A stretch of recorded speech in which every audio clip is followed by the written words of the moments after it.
Good evening, my fellow Americans.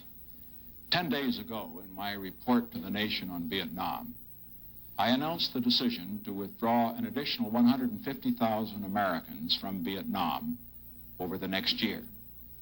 I said then that I was making that decision despite our concern over increased enemy activity in Laos, in Cambodia, and in South Vietnam.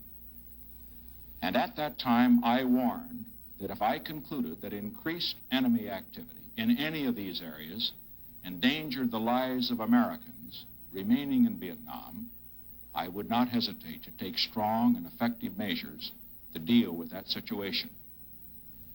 Despite that warning, North Vietnam has increased its military aggression in all these areas, and particularly in Cambodia.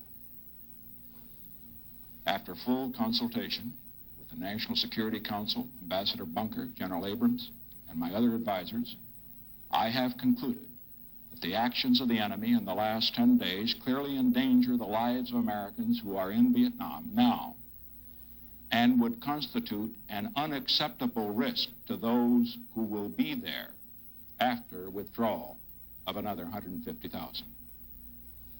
To protect our men who are in Vietnam and to guarantee the continued success of our withdrawal and Vietnamization programs, I have concluded that the time has come for action. Tonight, I shall describe the actions of the enemy, the actions I have ordered to deal with that situation, and the reasons for my decision. Cambodia, a small country of 7 million people, has been a neutral nation since the Geneva Agreement of 1954, an agreement, incidentally, which was signed by the government of North Vietnam.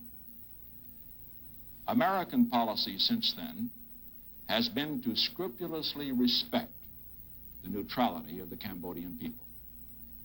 We have maintained a skeleton diplomatic mission of fewer than 15 in Cambodia's capital, and that only since last August. For the previous 4 years, from 1965 to 1969, we did not have any diplomatic mission whatever in Cambodia. And for the past 5 years, we have provided no military assistance whatever and no economic assistance to Cambodia. North Vietnam, however, has not respected that neutrality. For the past 5 years, as indicated on this map that you see here, North Vietnam has occupied military sanctuaries all along the Cambodian frontier with South Vietnam. Some of these extend up to 20 miles into Cambodia.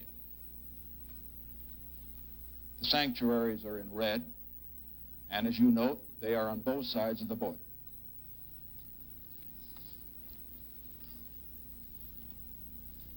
They are used for hit-and-run attacks on American and South Vietnamese forces in South Vietnam.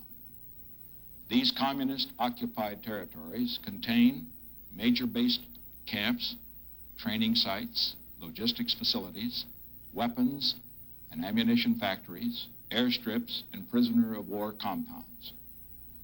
And for 5 years, neither the United States nor South Vietnam has moved against these enemy sanctuaries, because we did not wish to violate the territory of a neutral nation.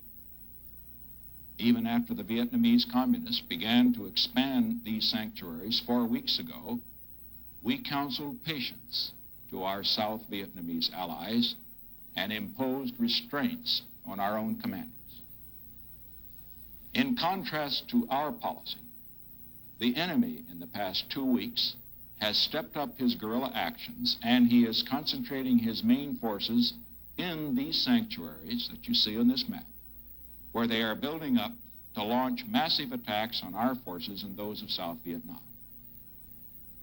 North Vietnam, in the last 2 weeks, has stripped away all pretense of respecting the sovereignty or the neutrality of Cambodia.